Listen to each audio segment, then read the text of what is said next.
Assalamualaikum.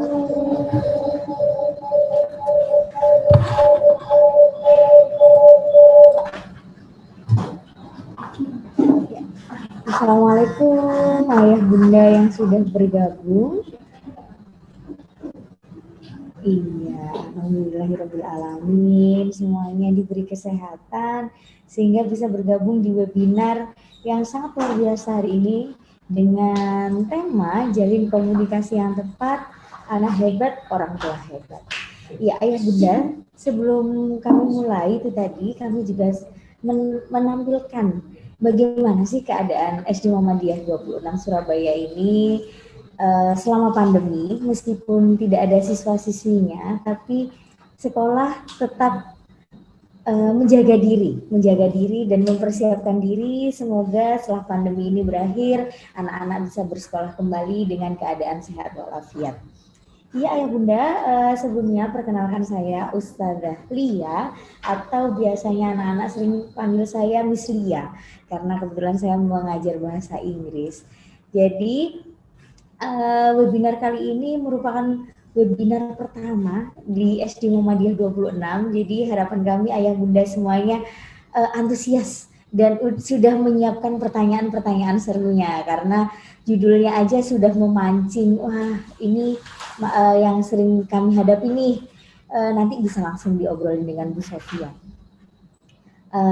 Langsung saja ya, tadi kan sudah ditayangkan video profil sekolah, langsung saja kita mulai webinar pada pagi hari ini dengan bacaan basmalah bersama-sama. Bismillahirrahmanirrahim. Ayah bunda, untuk menambah semangat kita pada pagi hari ini, kita awali dengan bacaan basmalah dan selanjutnya akan dibacakan ayat suci Al-Quran oleh siswa kebanggaan kami, Ananda Labib Azharuddin Rito. Ya, silahkan Ananda.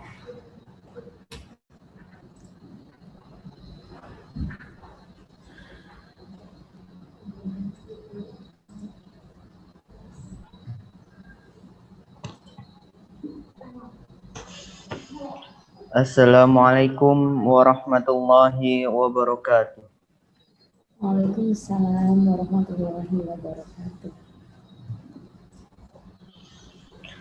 A'udzu billahi minasy syaithanir rajim.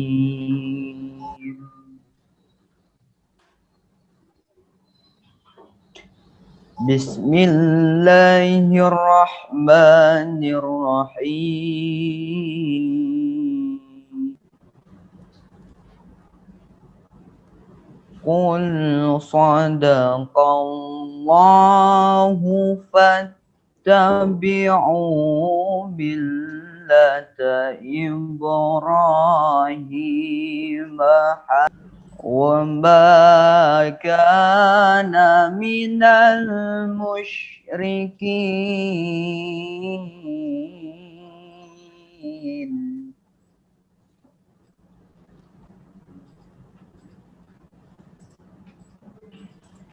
Inna awwala baitin wudi'a lin-nasi lalladzi bi Bakkata mubarakah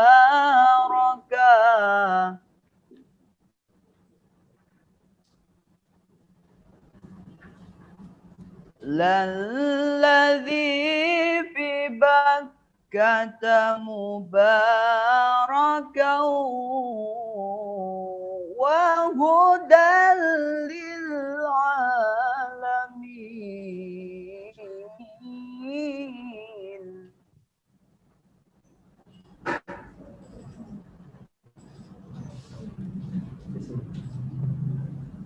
Fihi ayatun bayyinat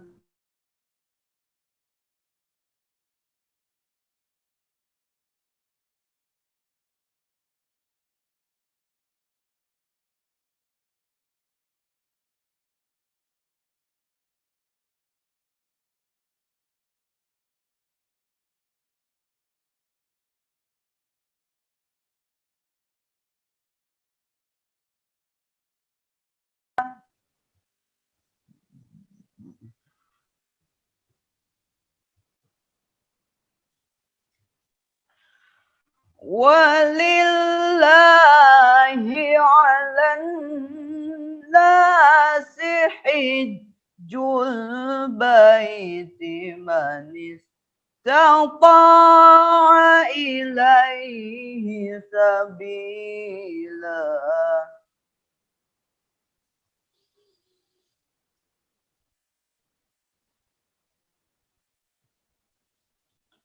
ومن كفر فإن الله غني عن العالمين.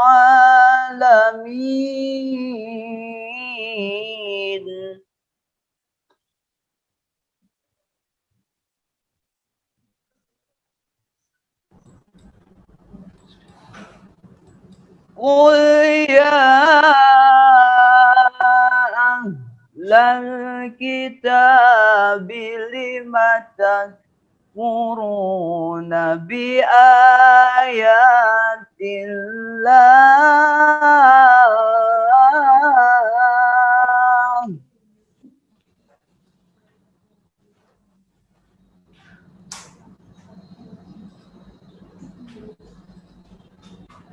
لم تكفرون بآيات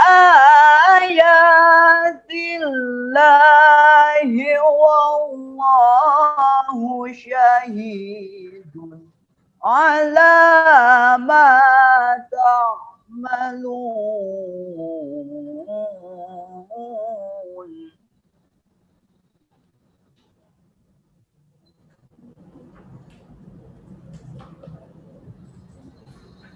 قل يا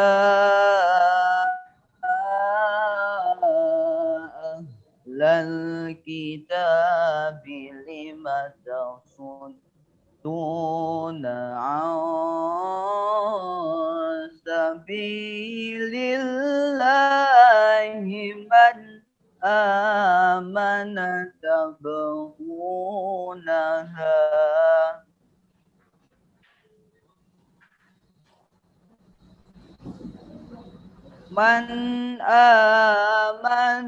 تبغونها عوجا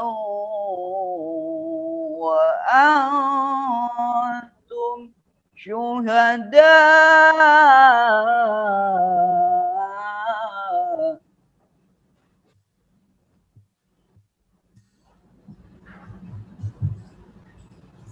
وما الله بغافل عما تعملون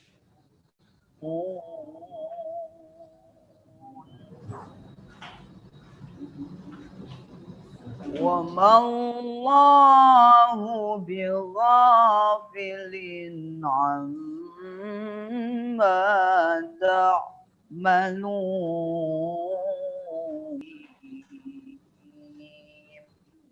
Assalamualaikum warahmatullahi wabarakatuh. Waalaikumsalam warahmatullahi wabarakatuh. Maha benar Allah yang Maha Agung dengan segala firman-Nya. Masya Allah, dengan lantunan ayat suci Al-Quran pada pagi hari ini, semoga webinar pagi hari ini berjalan dengan lancar. Dan perlu kami sampaikan, Ananda Labib ini merupakan salah satu siswa berprestasi kami di bidang MTQ di tingkat kota Surabaya. Ya. Selanjutnya, setelah pembacaan ayat suci Al-Quran ini, mari kita awali webinar kali ini dengan menyanyikan lagu Indonesia Raya dan Mars Muhammadiyah. Mari kita nyanyikan bersama Ayah Bunda.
Apa?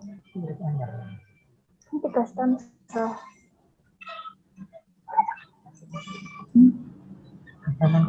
Enggak.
Ya, itu tadi menyanyikan lagu Indonesia Raya sekaligus mengingatkan kita dengan pasukan pengibar bendera SD Muhammadiyah 26 Surabaya.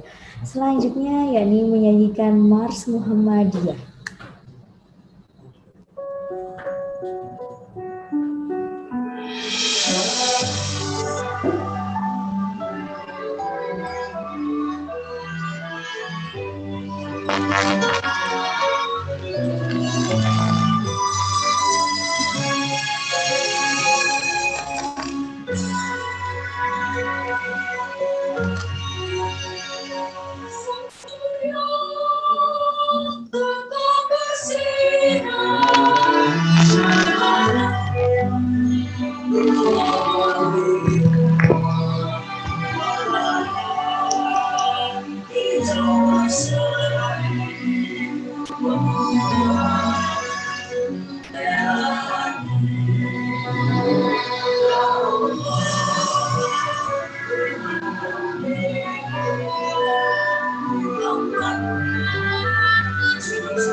Ya, di Mars Muhammadiyah.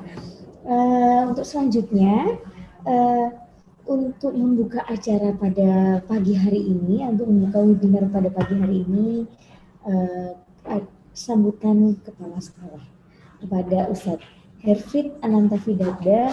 Kami persilahkan untuk memberikan sambutan sekaligus membuka acara webinar pada pagi hari ini. Kepada Ustadz Herfit, kami persilahkan. Oke. Terima kasih, Saudara Lia. Bismillahirrahmanirrahim. Assalamualaikum warahmatullahi wabarakatuh. Alhamdulillah wa syukurillah. Yang pertama kita panjatkan puji syukur kehadirat Allah Subhanahu wa taala yang telah memberikan rahmat serta hidayahnya kepada kita semua dan juga memberikan nikmat sehat. Jadi hari ini kita bisa mengikuti kegiatan SD Muhammad, serahkan kepada junjungan kita Nabi besar Muhammad Shallallahu Alaihi Wasallam yang telah mengantarkan kita kepada dinul Islam. Bapak, Ibu sekalian yang kami hormati, Ustadz SD Muhammadiyah 26, serta narasumber kita hari ini, Ibu Sofia ya. Terima kasih atas kehadirannya. Selamat bergabung di acara yang diadakan oleh teman-teman panitia dari SD Muhammadiyah 26. Bapak Ibu sekalian, memang kita mencari solusi. Kita di sini kita bersama-sama mencari solusi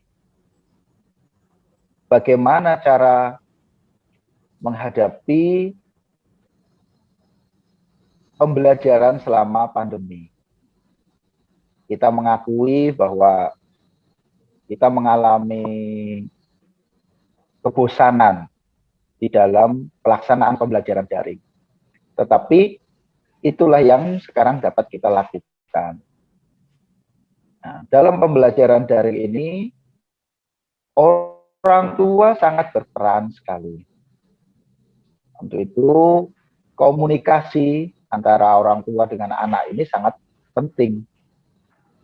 Dan komunikasi otomatis harus disesuaikan dengan usia anak. Kalau kita memiliki putra-putri yang usianya di bawah 5 tahun, dengan anak-anak yang usianya sudah usia sekolah dasar, pasti berbeda. Nah, insya Allah di acara ini nanti narasumber kita akan menyampaikan beberapa hal bagaimana cara menjalin komunikasi yang baik.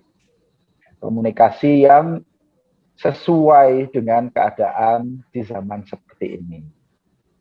Untuk itu kita harapkan Bapak Ibu sekalian, Ustaz-Ustazah dapat mengikuti kegiatan webinar ini mulai awal sampai akhir. Ya, seraplah bagaimana berkomunikasi yang baik dengan anak-anak. Nah, kami selaku kepala sekolah mewakili teman-teman di SD Muhammadiyah 26. Ini mumpung masih di bulan Syawal, ya, kami ucapkan taqabbalallahu minna wa minkum. Mohon maaf lahir batin atas kesalahan-kesalahan yang sengaja maupun tidak kami sengaja. Itu yang mungkin bisa kami sampaikan. Dan sekalian saya diminta untuk membuka acara ini ya dengan bacaan basmalah, acara webinar menjalin komunikasi orang tua hebat, anak juga hebat. Saya buka dengan bacaan basmalah. Bismillahirrahmanirrahim. Terima kasih. Wassalamualaikum warahmatullahi wabarakatuh. Waalaikumsalam warahmatullahi wabarakatuh. Terima kasih kepada Ustadz Herfit yang berpesan semoga semua audiens bisa berperan aktif dalam mengikuti webinar pada pagi hari ini. Sebelumnya perlu kami informasikan kalau Ustadz Herfi tadi menyebutkan ayah, bunda, ustadz, ustadzah. Kami juga mau menyapa karena peserta webinar parenting yang diselenggarakan SD Muhammadiyah 26 ini diikuti ayah bunda dari beberapa kota. Ini saya dapat contekan nih dari teman-teman, ternyata audiensnya banyak nih. Ada dari Lampung, Bekasi, Tangerang, Lamongan, dan yang paling dekat itu Sidoarjo. Jadi selain yang di Surabaya, ternyata yang mengikuti webinar pada pagi hari ini juga banyak dari ayah bunda yang dari luar kota juga. Oh iya, ayah bunda sekalian, ini adalah acara yang ditunggu-tunggu, yakni ayah bunda pasti kayaknya solusi permasalahanku ini ada di webinar pada pagi hari ini. Tapi sebelum kami ajak ayah bunda untuk mendengarkan pemaparan dari beliau yang pakarnya di bidang parenting ini, izinkan saya menyebutkan kurikulum vitae. Jadi beliau ini adalah Ibu Sofia Sahid, Magister Psikologi Psikologi ya ini bacanya ya. Nanti Ibu Sofia bisa bantu saya bacanya ini ya. Dan beliau ini merupakan psikolog praktek, pengajar, dan konten kreator. Maksudnya psikolog praktek mungkin ayah bunda kalau di sini nggak puas dalam webinar ini bisa menghubungi beliau langsung. Dan beliau ini merupakan lulusan dari Universitas Airlangga Surabaya di jurusan psikologi. Beliau menempuh sarjana dan magisternya di sana. Ibu Sofia sendiri ini merupakan founder training center. Kalau ayah bunda punya Instagram bisa di follow nih, ada di motiva consulting.id ya. Jadi nanti ada tulisan dibantu di bawah apa aja sih yang bisa di follow.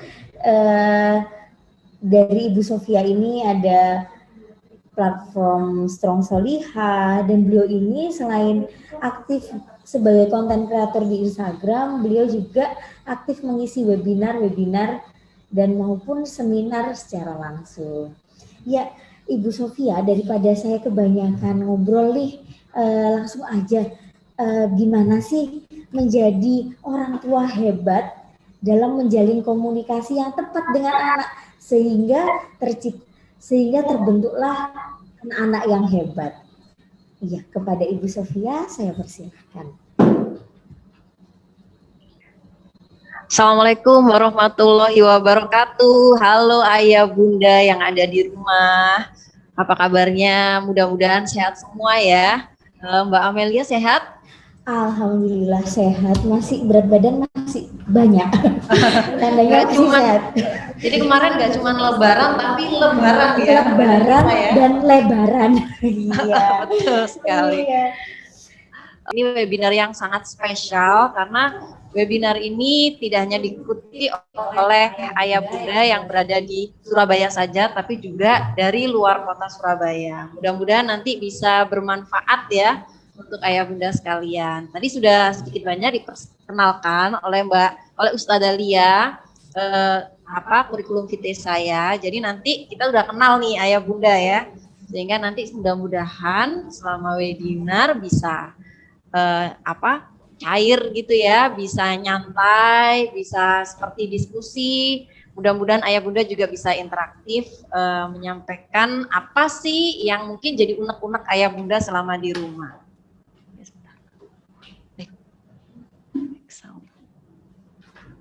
Suaranya balik, feedback.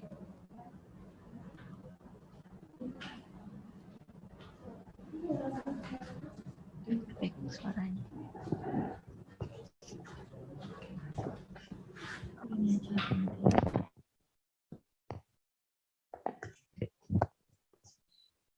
Mohon maaf ayah bunda ya, ini ada sedikit masalah teknis gitu ya. Oke, mudah-mudahan ayah bunda yang sudah bergabung sudah siap untuk mengikuti webinar kita hari ini. Saya juga mengucapkan terima kasih sekali kepada Bapak Kepala Sekolah, Ustadz Ustadzah, SD Muhammadiyah 26 Surabaya yang sudah memfasilitasi acara webinar ini, selain buat ayah bunda yang ada di sekolah di SD Muhammadiyah, anak-anaknya, juga untuk ayah bunda di seluruh Indonesia yang insya Allah di masa pandemi ini sangat membutuhkan skill komunikasi dengan anak. Nah, sekarang ayah bunda yang ada di rumah, udah berapa lama nih kita pandemi berlangsung? Cukup lama ya Mbak Lia ya, Ustazah Lia ya, udah hampir setahun, sudah setahun lebih ya, setahun lebih. Nah ini tuh saya yakin ayah bunda ini yang ada di rumah udah mulai tensinya udah mulai meningkat nih ya, karena udah ketemu sama anak tiap hari, kemudian selain ketemu juga harus ngajarin anak. Nah, sekarang kita udah mulai harus refresh gitu, gimana supaya komunikasi kita bisa lebih efektif kepada anak kita. Oke, kita langsung masuk ke presentasinya. Ayah bunda ya, silakan mempersiapkan catatan, ya, alat tulis, snack atau ngeteh barangkali ya, supaya lebih santai di rumah. Jadi yang diajak jangan cuman bundanya aja, ayahnya juga ikut ya. Kan bisa sambil santai-santai di rumah gitu, kita sambil belajar bersama. Oke, kita masuk ke presentasi boleh ya.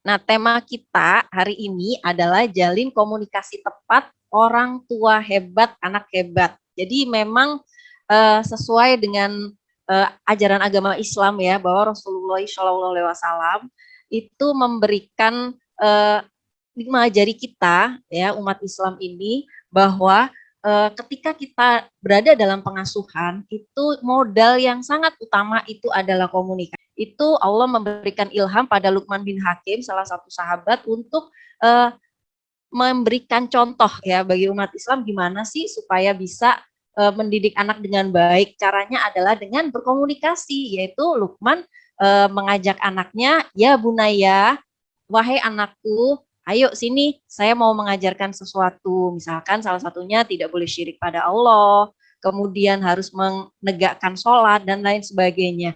Jadi ini Allah mencontohkan untuk umat Islam bahwa pengasuhan itu yang utama adalah komunikasi. Rasulullah kepada anaknya Fatimah dan juga kepada cucu-cucunya, salah satunya Hasan dan Husain, itu juga berkomunikasi. Jadi komunikasi ini sangat penting dalam pengasuhan. Sehingga kalau kita mau jadi orang tua yang hebat dan juga memiliki anak-anak yang hebat, kita jalin komunikasi yang baik dengan anak-anak kita. Nah, sebelum saya masuk ke skill komunikasi, saya pengen refresh dulu nih sama ayah bunda. Sebenarnya dalam pengasuhan, next. Oke. Slide yang kedua. Dalam pengasuhan kita kenal namanya pengasuhan positif atau positive parenting. Ya, mungkin ada sebagian dari ayah bunda yang sudah akrab ya dengan istilah positive parenting, pengasuhan yang positif. Nah, poin utamanya pengasuhan positif itu seperti apa? Kalau kita pengen bikin simple, itu yang penting ada yang pertama law atau aturan, yang kedua adalah love atau kasih sayang. Jadi kalau ayah bunda, aduh bingung nih mengasuh yang positif itu gimana sih? Simpelnya dua kuncinya adalah law dan love. Mungkin ayah bunda pernah dengar nih ya gaya pengasuhan yang dicetuskan oleh Baumrind ya, salah satu pakar psikologi ya, bahwa pengasuhan itu ada 4 gaya pengasuhan. Nah, menurut Baumrind ini bisa dijelaskan bahwa ketika gaya pengasuhan kita law dan love itu tidak seimbang, maka yang terjadi adalah dampak-dampaknya kurang baik untuk anak-anak kita. Contoh misalkan ya, kalau misalkan kita ngomongin law dan love, kita sambil praktek ya. Ayah bunda silakan angkat kedua tangannya. Nah, kedua tangannya silakan diangkat. Boleh? Iya. Gak apa-apa, yang belum mandi gak apa-apa, kan lagi di rumah ya.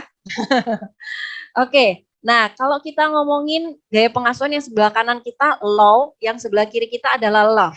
Di kanan kita harus punya aturan, di kiri kita juga harus ada kasih sayang ya, boleh dibalik-balik boleh gitu.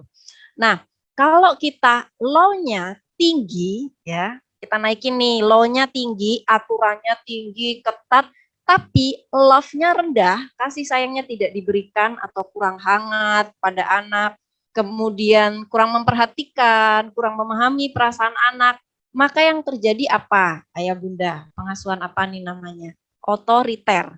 Jadi anak harus melakukan apa yang dilakukan oleh orang tua, kamu harus begini, kamu harus begitu, pokoknya love-nya rendah, maka anak dampaknya ya, anak ini jadi salah satunya dampaknya adalah patuh semu. Apa sih patuh semu? Jadi kalau di depan orang tuanya dia ya, tapi kalau orang tuanya lagi nggak ada, dia terabas tuh aturan. Nah itu, jadi karena hubungannya tuh kayak ini ya, atasan dengan bawahan. Ya, coba deh kalau yang bekerja, ayah bunda yang bekerja, kalau bosnya lagi nggak ada, biasanya kita lebih santai gitu ya. Tapi kalau bosnya ada, kita tegang gitu ya. Nah ini sebenarnya sama. Jadi itulah yang terjadi kalau law-nya terlalu tinggi, tapi love-nya rendah, sehingga anak jadi tidak nyaman dengan orang tua. Nah, sekarang kita coba ya, pengasuhan yang kedua. Pengasuhan yang kedua gimana kalau kita balik ya? Love-nya tinggi, law-nya yang rendah. Apa yang terjadi? Jadi orang tuanya sangat menyayangi anak-anaknya sehingga kamu kalau mau melakukan sesuatu boleh apapun, boleh bebas gitu. Ya, semau anak, yang penting anak senang, anak happy, yang penting anak nggak marah sama orang tua. Orang tua ayem gitu ya. Nah ini yang dimaksud dengan pengasuhan yang kedua, yaitu pengasuhan permisif. Pernah dengar ayah bunda ya, anak diperbolehkan melakukan apa aja yang dia mau, sehingga anak jadi susah dikontrol. Artinya ketika anak menginginkan sesuatu dan dia dilarang, contohnya anak pengen makan es krim padahal dia lagi pilek gitu ya. Nah, karena pengasuhannya permisif, orang tua nggak bisa nolak, bingung gitu ya. Karena anak udah terbiasa kalau dia pengen sesuatu pasti dikasih. Yang terjadi adalah anak jadi tantrum, jadi rewel, jadi marah-marah pada orang tuanya karena tidak terbiasa dengan law, ya tidak ada aturan, aturannya sedikit atau bahkan mungkin minimalis di rumah itu gitu. Nah itu pengasuhan permisif, sehingga kita harus menyeimbangkan sebenarnya ya antara law dan love ini. Jadi ada aturan di rumah, anak diberikan batasan ya. Kalau lagi pilek ya nggak boleh makan es krim, tapi kalau udah sembuh pileknya boleh makan es krim gitu.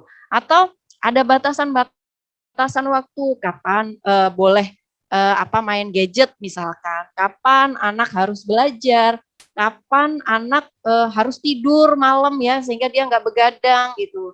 Karena anak ini lagi tumbuh kembang sehingga kita memang harus mengatur anak dengan aturan-aturan itu, ayah bunda. Sehingga kalau law dan love-nya diberikan sekaligus, artinya kita juga memberikan kehangatan, kasih sayang, perhatian untuk anak ya. Maka yang seimbang ini kita sebut dengan pengasuhan otoritatif ya. Jadi anak ini bisa berkembang dengan maksimal biasanya dengan pengasuhan ini kalau menurut berbagai penelitian. Mengapa sih anak-anak kita perlu dikasih aturan ya?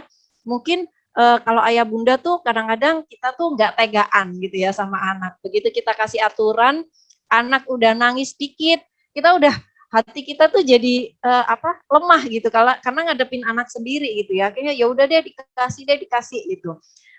Padahal aturan itu sangat dibutuhkan oleh anak ya.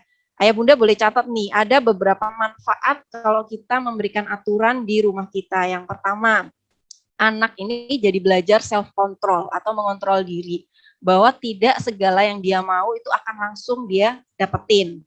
Lalu juga yang kedua, anak itu akan belajar untuk hidup bermasyarakat, karena ayah bunda kan pasti tahu ya, kita keluar dari rumah aja udah dikasih aturan. Apa aturannya? Contoh kita naik motor, ya harus bawa SIM, harus pakai helm.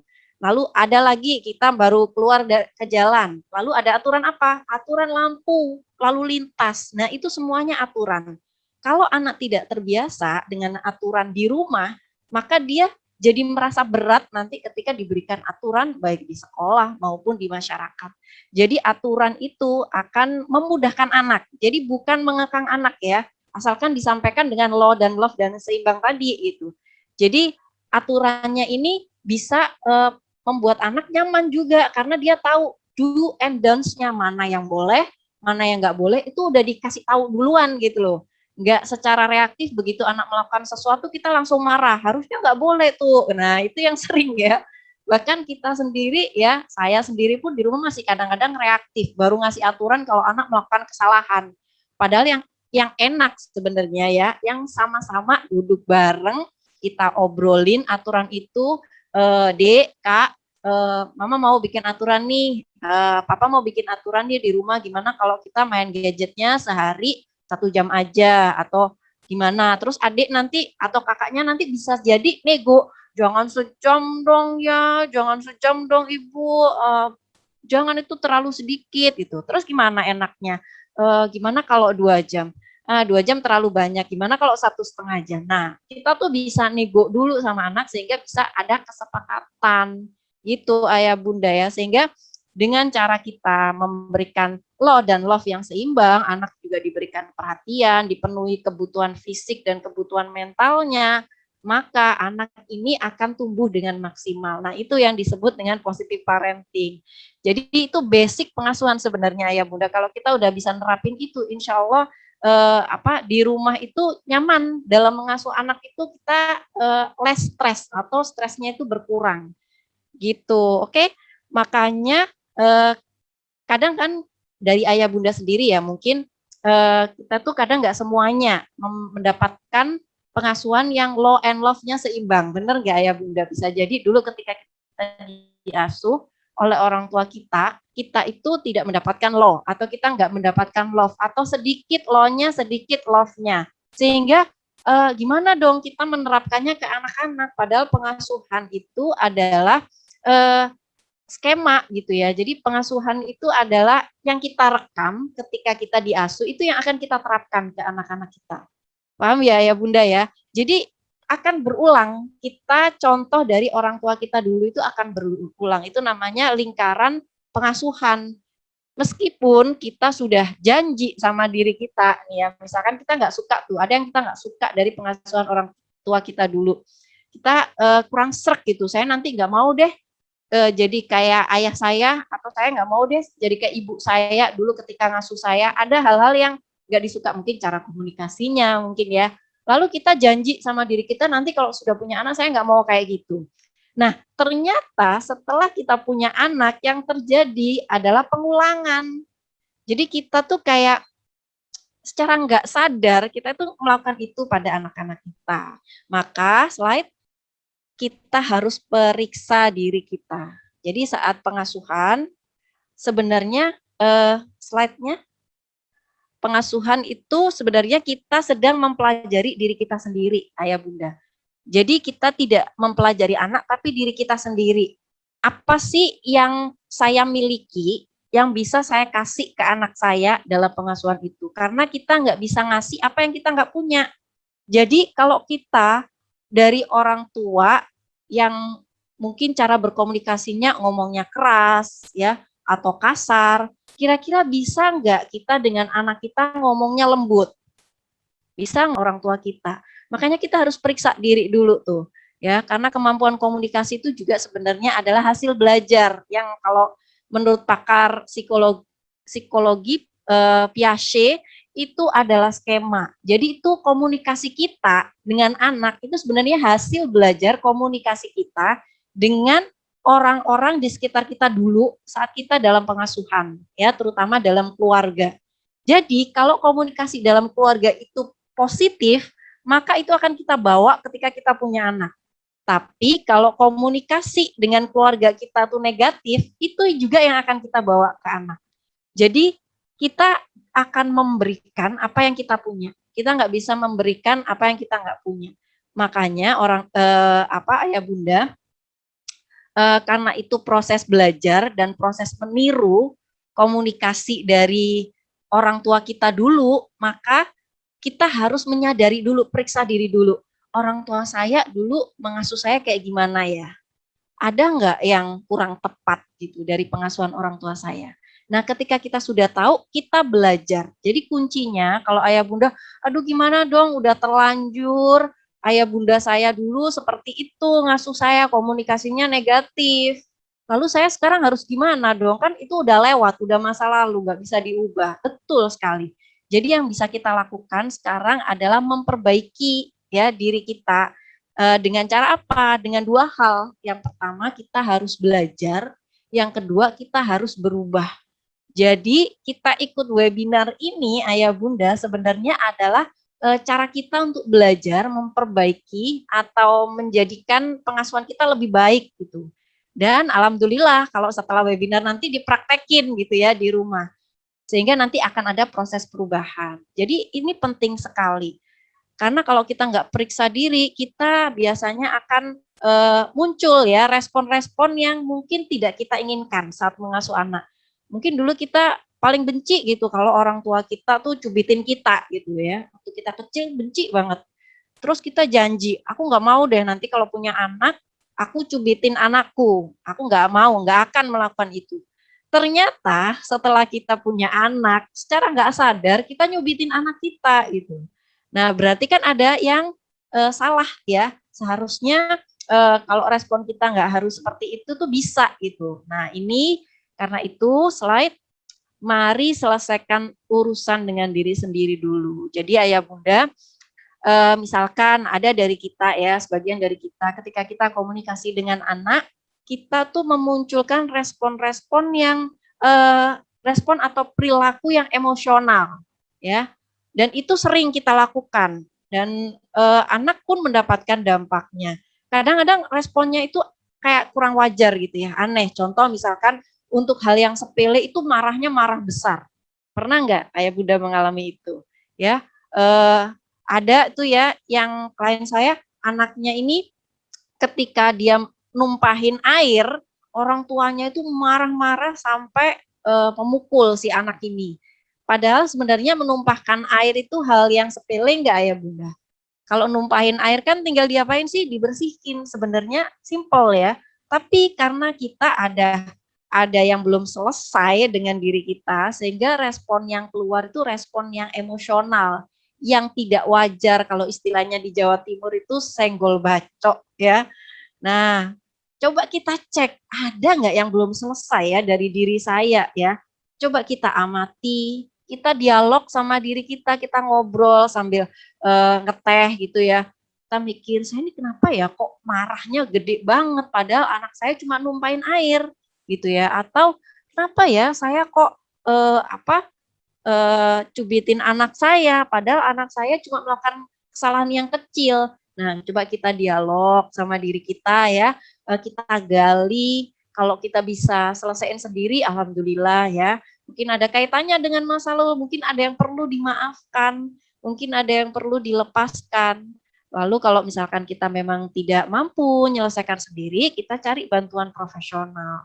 Orang-orang yang memang bisa bantu kita gitu, karena ketika kita memiliki unfinished business istilahnya ya, masih ada yang nggak clear nih di diri kita, masih ada yang belum selesai, masih ada jiwa yang merasa dilukai ya, merasa ditinggalkan dan lain sebagainya. Itu kita akan bawa itu sampai dewasa. Makanya kalau kita sendiri bisa mengatasinya, bagus ya. Tapi kalau kita nggak bisa mengatasinya dan itu mempengaruhi fungsi hidup kita sehari-hari sampai mempengaruhi pengasuhan kita sama anak, artinya kita jadi nggak bisa melakukan pengasuhan yang positif, maka carilah bantuan sehingga nanti kita bisa memperbaiki sebelum terlambat ya, agar lingkaran pengasuhan yang kurang baik itu tidak berlanjut ke anak kita itu. Karena nanti pengasuhan kita pun akan diadaptasi oleh anak kita untuk mengasuh cucu-cucu kita. Nah, berarti kan jadi seketurunan gitu ya, ikut semua. Maka slide kita perlu belajar ya sebelum kita mengasuh anak ya. Sebelum kita mendidik anak, kita punya harapan anak kita harus jadi anak yang soli, anak yang baik, anak yang tahu sopan santun dan lain sebagainya. Sebelum kita correcting ya, correcting anak, kamu harus begini, harus begitu, nggak boleh begini, nggak boleh begitu. Lakukan dulu connecting, Ayah Bunda. Jadi connecting ini adalah awal untuk bisa melakukan correcting. Kalau kita sudah connecting dengan anak, maka untuk melakukan correcting akan sangat mudah. Coba Ayah Bunda lihat, ini ada jembatan kayu ya. Jembatan kayu ini saya umpamakan sebagai komunikasi ya.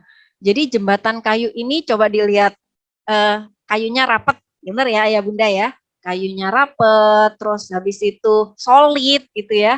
Kelihatan kuat nggak? Kelihatan aman nggak? Kira-kira Ayah Bunda kalau mau jalan lewat situ rasanya gimana? Nyaman nggak? Iya, nyaman karena tampak kuat gitu ya, sehingga mau lari-lari gitu. Ini ada orang juga naik kendaraan gitu ya, melewatinya merasa ini aman nyaman gitu. Karena jembatannya tampak kuat gitu ya, jembatannya bisa dipercaya. Nah, jembatan ini sama seperti komunikasi. Ketika kita dengan anak komunikasinya ini dekat ya, kayak kayu-kayu ini loh, rekat, kuat, melekat ya. Kita dengan anak juga bisa rekat, kuat, melekat, maka kita mau ngasih tahu anak ya, mau nasihatin anak, mau menyampaikan unek-unek kita sama anak, itu kita nyaman gitu karena jalannya udah terbangun gitu ya, udah jembatannya udah kuat dengan anak. Tapi kalau misalkan jembatan ini ayah bunda bayangkan ya, kayunya benggang-benggang ya, bahasa Jawanya benggang-benggang, kalau bahasa Indonesianya apa ya? Kayunya tuh jarang-jarang, kemudian juga antara kayu satu dengan yang lain itu jauh-jauh. Kira-kira mau jalan lewat jembatan itu rasanya gimana ayah bunda? Freaking out ya, takut mau lewat, gimana dong nanti kalau saya jatuh gimana dong ya, atau bahkan mungkin bisa jadi ini kalau kita lewat akan runtuh gitu. Nah ini perumpamaan dari komunikasi yang tidak dekat, tidak akrab dengan anak. Maka kalau kita mau ngasih tahu sesuatu, kita tuh takut sama anak karena kita nggak deket, ya nggak? Kalau kita mau nasehatin anak, kita mikir-mikir, aduh dia nanti bisa nerima saya nggak ya, nervous kita karena kita nggak deket. Tapi kalau kita deket dengan anak, mau nasehatin, mau nyampein apa aja, santai, nyaman gitu ya. Jadi ini yang penting dari komunikasi itu adalah gimana kita melekatkan kayu-kayu ini sehingga bisa menjadi jembatan yang kuat. Nah, melekatkan kayu-kayu ini dengan cara apa? Spend time together. Jadi ayah bunda menghabiskan waktu dengan anak-anak kita. Itu yang sangat dibutuhkan oleh mereka dalam tumbuh kembangnya. Memang ya kadang kita disibukkan oleh pekerjaan, oleh berbagai macam kegiatan baik yang domestik maupun kegiatan di luar rumah, tapi jangan lupa untuk memberikan ini waktu untuk anak-anak kita yang berkualitas. Nah, waktu yang berkualitas itu kayak gimana? Nah, pertama ya ayah bunda, mari kita lakukan langkah yang pertama dalam komunikasi yaitu PDKT ya. Oke, slide. Nah, jadi PDKT itu ternyata nggak cuma pada calon pasangan kita. Jadi pada anak-anak pun butuh PDKT ayah bunda ya. Jadi PDKT pada anak itu penting sekali karena dengan PDKT anak itu jadi bisa lebih nyaman komunikasi dengan kita ya. Nah, PDKT dilakukan dengan cara apa? Dengan waktu yang berkualitas. Waktu yang berkualitas di sini tidak hanya jalan-jalan ya, ngetrip atau rekreasi, itu nggak harus itu ayah bunda itu oke lah ya, tapi kan nggak bisa tuh ya tiap minggu kita ngetrip gitu kan, belum tentu ada budget gitu. Nah, lalu waktu yang berkualitas itu yang kota. Nah, apa tuh yang kota-kota ayah bunda? Apa? HP ya. Kemudian apa lagi? TV. Nah, yang suka sinetron Ikatan Cinta, begitu udah nonton Ikatan Cinta, udah nggak lihat kanan kiri ya. Nggak tahu kanan kiri ada apa. Yang penting fokus pada sinetronnya gitu. Nah, itu berarti nggak waktu berkualitas tuh sama anak. Atau kita duduk di sini, anak kita duduk di sebelah kita, tapi dua-duanya sama-sama main HP. Itu waktu berkualitas nggak? Enggak, karena kita nggak fokus pada anak kita. Jadi kalau yang dinamakan waktu berkualitas syaratnya adalah fokus kepada anak. Tidak disambi-sambi yang kotak-kotak tadi ya. Kalau kompor, mesin cuci termasuk yang kotak-kotak nggak? Iya ya. Jadi nggak disambi masak, nggak disambi cuci baju gitu ya. Jadi memang kita kasih waktu kita saat itu hanya untuk anak, untuk tahu dunianya, untuk kenal anak kita itu seperti apa sih sebenarnya, kepo gitu ya pada dunia anak kita, tanya-tanya. Nah itu meskipun hanya dilakukan hanya 30 menit sehari itu sudah oke banget, asalkan fokus. Jadi ayah bunda tuh nggak usah yang saya harus menghabiskan banyak waktu dengan anak saya. Kadang anak kita tuh juga nggak mau banyak-banyak waktu dengan kita ya nggak. Masa anak lagi main, misalkan ya dia mau main sama temennya terus kita ngikutin di belakang, loh kan ini waktu berkualitas gitu. Biar saya menghabiskan banyak waktu dengan kamu, Nak. Anaknya nggak mau, aduh Bunda jangan ikut-ikutan deh, aku mau main sama temanku gitu. Karena memang anak nggak butuh 24 jam waktu kita, tapi anak butuh meskipun sedikit tapi berkualitas. Dimana saat itu kita bisa fokus sama anak-anak kita. Maka kalau kita mau PDKT sama anak-anak, mungkin ayah bunda ada yang udah, oh saya udah praktekin itu tuh setiap hari. Tapi mungkin ada juga ayah bunda yang belum ya, mungkin kayak gimana sih PDKT sama anak tuh, apalagi si ayah, karena si ayah kan harus bekerja gitu. PDKT-nya kayak gimana? Sebenarnya PDKT itu ya komunikasi itu ya bunda. Jadi kita deketin anak, mungkin anak pulang sekolah gitu ya. Kita deketin, gimana sekolah hari ini gitu. Perasaanmu gimana? Lalu kita lihat ekspresi wajahnya, kalau ekspresi wajahnya lagi sedih, kayaknya hari ini lagi nggak oke ya. Mau cerita nggak sama ayah gitu. Atau kalau misalkan wajahnya lagi kelihatan berbinar-binar, wah kayaknya hari ini kamu lagi senang. Ada kabar apa di sekolah gitu. Jadi kita lihat bahasa tubuh anak kita. Jangan kalau kita anak pulang sekolah, kita langsung renteti dengan pertanyaan kayak interogasi ya. Gimana di sekolah? Temanmu gimana? Kamu bagaimana? Tanpa melihat ekspresi wajah anak kita. Entah dia mungkin lagi sedih, dia lagi senang. Nah, itu kita cek dulu ya wajahnya. Ada apa nih? Kalau anak cerita ya, saran saya untuk para orang tua dengarkan saja. Jadi jangan langsung menasehati. Biarkan anak cerita dulu sampai ceritanya selesai. Nah, sehingga anak merasa diperhatikan oleh orang tua. Jadi itu ya ayah bunda ya. Kalau kita PDKT sama anak, sediakan waktu memang untuk anak ya. Contoh kayak misalkan saya setiap hari sama anak-anak, jadi saya bagi tuh jam berapa sama anak yang masih balita gitu ya. Terus jam berapa sama anak yang sudah SD. Anak SD tuh ngapain sih sukanya? Oh mereka sukanya baca buku, didongengin dan lain sebagainya. Oh berarti ada waktu khusus nih sebelum tidur mungkin ya. Kita bacain buku 15 menit, 30 menit sambil cerita-cerita, guling-guling di tempat tidur gitu, santai-santai, pillow talk gitu ya sama anak. Nah itu waktu yang berkualitas sebenarnya ayah bunda. Saya ketemu dengan banyak orang tua ya, beberapa orang tua yang meskipun ayah ibunya bekerja, tapi anak-anaknya oke gitu ya. Jadi anak-anaknya bagus gitu. Law and love-nya itu ada gitu, jalan gitu di rumah itu. Nah, saya tuh sering minta tips sama mereka. Apa sih sebenarnya? Ya itu ternyata tipsnya ya itu tadi, waktu berkualitas. Jadi pulang kerja ya, habis bersih-bersih dan lain sebagainya, dijadwalin tuh, mungkin habis maghrib gitu ya, setelah sholat maghrib, ngobrol sama anak, 30 menit aja. Setelah itu sholat isya dan mungkin lanjut ke kegiatan yang lainnya. Jadi yang penting berkualitas, itu ya bunda ya. Nah, kemudian saat kita PDKT sama anak, apa sih yang perlu kita tahu agar komunikasinya itu berkualitas? Next. Yaitu kunci komunikasi berkualitas dengan anak adalah memahami perasaan anak. Jadi ayah bunda, kita bayangan yang memahami perasaan kita. Kita nyaman sama orang itu untuk cerita-cerita, untuk ngobrol.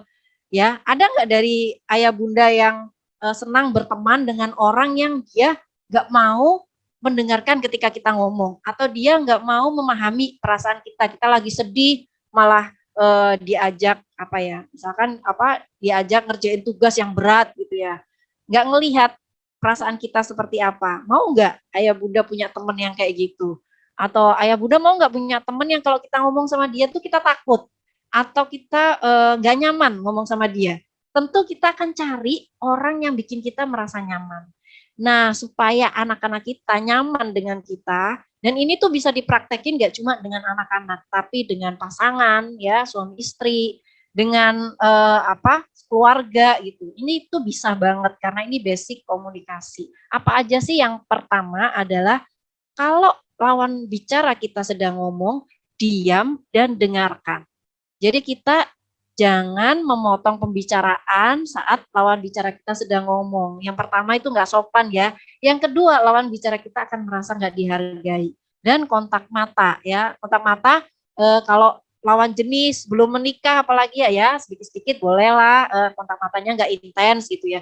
Tapi kalau dengan anak, kontak matanya berhadapan. Kalau bisa sejajar. Jadi kita ngobrol sama anak-anak di pangkuan kita kan ngomong matanya sejajar ya. Atau kita rendahin diri kita supaya sejajar dengan anak, itu akan lebih efektif ya. Lalu tunjukkan perhatian dengan 1 atau 2 kata. Jadi ketika anak cerita, itu kita nggak usah ikut-ikutan ngomong dulu, tapi kita dengerin dulu. Oh gitu maksud kamu. Oh jadi kamu lagi sebel ya sama temanmu. Oh iya. Nah itu udah cukup ayah bunda. Jadi dengan hanya perhatian 1-2 kata itu anak akan merasa didengarkan. Lalu selanjutnya kenali apa yang dirasakan anak. Nah ini adalah cara untuk kalau ayah bunda pengen punya anak-anak yang punya kecerdasan emosional yang bagus atau EQ ya bahasanya emotional quotient, ini adalah cara kita untuk mengajarkan pada anak punya kecerdasan emosi, yaitu dengan membantu dia mengenali perasaannya. Oh kamu lagi marah ya. Kalau lihat dia, aku tuh nggak suka banget temanku itu kayak gini gitu, ngomel-ngomel nggak karu-karuan. Lalu kita deketin, kita sebutin emosinya. Oh kamu lagi marah ya. Atau dia lagi kayak diam cemberut gitu ya, sambil merengut gitu. Kemudian kita tanyain, iya itu loh Ma, ayah loh Ma tadi kayak gini. Aku mangkel deh Ma sama ayah. Oh jadi kamu sedih karena kamu dilarang sama ayah. Nah emosi itu kita sampaikan sama anak biar anak kenal, oh saya lagi sedih ya, oh saya lagi marah ya, gitu. Sehingga anak ini akan mengenal emosinya. Ini adalah awal dari kecerdasan emosi. Nah, masalahnya di budaya kita itu kita tidak terbiasa menerima perasaan orang lain, bener nggak? Ya, kalau anak sedih, udah nggak usah sedih gitu. Ngapain sih sedih, baper banget gitu. Kita sama teman sering nggak kayak gitu. Nah, berarti itu adalah kita nggak menerima perasaan orang lain.